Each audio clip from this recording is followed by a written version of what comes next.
Hey everyone, this is Carter checking in at the First in Michigan State Championship with 3572 Wavelength. They have an over-the-bumper intake, pivoting shooter, a nice climber, and some really fancy bumpers. Let's check out all of this and more on this episode of Behind the Bumpers. This video on fun is brought to you by viewers like you and also in partnership with the following.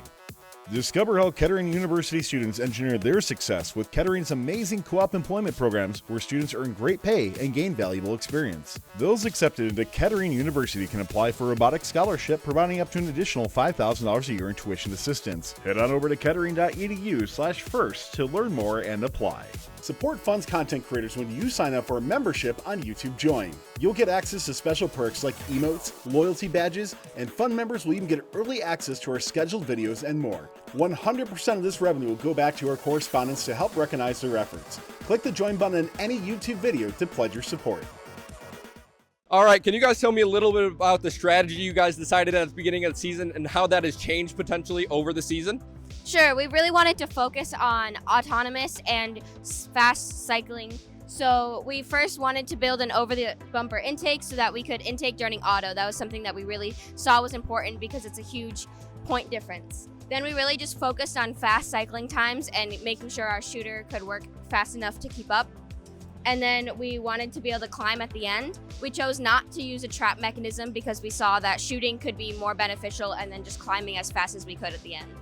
Yeah, I heard earlier they were saying trap is a trap. All right, can we move into the notepad, talk about the intake, why you guys decided to use an over-the-bumper intake, and what you guys have done to make it more robust so it doesn't break? We decided to do an over-the-bumper intake because it's just a lot easier to aim. Like, so for most under-the-bumper intakes, you have to be pretty precise with it. We can be like out here, most can be out here. We can still hit it, get it in pretty well. Something about our intake is we've had so many iterations of like even just these. Like even these, you can tell like by this bump, those used to be for gears that used to be there, but now we just have pulleys and wire. It's gonna be a bit rough here, but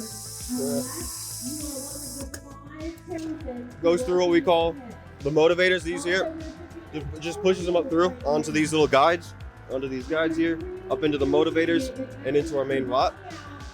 Where eventually this still starts spinning. It starts, what is it, 1,000 RPM? Yeah.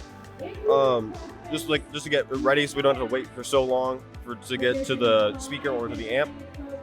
And if you want to do just an amp shot to get it out. Oh, I can see the thing that just went out there was we call it the frying pan, and the frying pan just allows it to get into the amp. And that's actually what these things are for too, because it's starting to flip out. But we just have these little things dangling out here to really get it in there.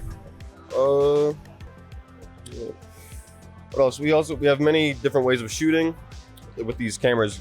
To say, like, we have like a couple of vision shots we can shoot from, I don't know exactly how far away it is. Yeah, bit past the podium. And with the podiums, like, I'm the driver, so I don't really have to aim that hard. I can just kind of generally aim, and it'll finish it off for me.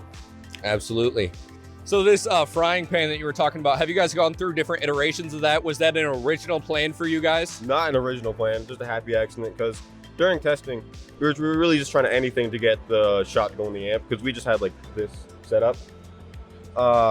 And so one of our mentors just decided to slap a piece of polycarbonate against the thing and see what happened, and it worked. So, but this really is just the first iteration, just some pneumatic components, shoving the thing out, getting it in there, just getting it up against the wall as close as you can, and shooting. Oh yeah, by the way, our robot's name is Rapunzel. Rapunzel, I love it. Rapunzel. All right, can we move on to the climber mechanism? Tell me what you guys have going on there. So for our climber, we use constant force springs to have it spring up, and then the way we have some motors right down here that winches it down. And then we use we have airlocks to lock it in place. So since the motors aren't strong enough to hold it in place, we have the airlocks to make sure it stays on the chain. All right, and can we bring those back down? Let's see it. Beautiful. Awesome looking robot mechanically. Can we get a little bit into the software side of things? Different electronics that you guys use, encoders, cameras, sensors, and then talk about the autonomous mode for you guys? Sure thing. So we have 2 vision cameras here that use 3D printed mounts.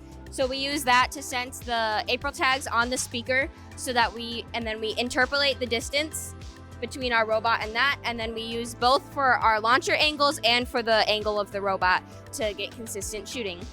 We also then use a limit switch to be able to sense when the note comes in, and then we stop it right at the right point so that it doesn't run into these wheels. We run the wheels at 1,000 RPM at all times so that they're a little bit more sped up before we get to our shot, so it's very important that the note stops before it gets to the wheels. We use mostly Neos and Spark Maxes. We have Spark Flexes here, or Neo, yeah. And yeah, we use pretty simple electronics, just want to make sure the thing works, and we use a CAN bus to connect everything together. And yeah, so we also have LEDs for indications. So we have yellow when we have a note, green when we're ready to shoot, and then it blinks when we pick up the note. Awesome. And the last thing that I want to cover with this robot, I think it's absolutely incredible, super cool. I've heard that you guys have been doing it since 2013. Can I see your bumpers and show me how it works?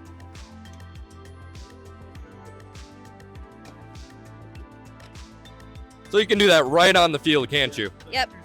He wasn't in the great spot for it, but if we're both in the right spot, we can pull the corners down or up, and it's like a quick 3 second bumper change. So instead of having to unscrew it off, re-screw it on. So are they permanently mounted then? No. Okay. We can take them off. It's just Okay. they're just finger tight as well. Awesome. Really easy to take off.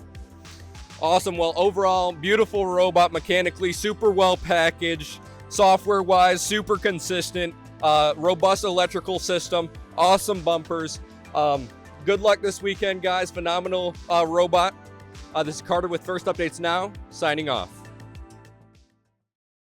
This video on fun is brought to you by viewers like you and also in partnership with the following.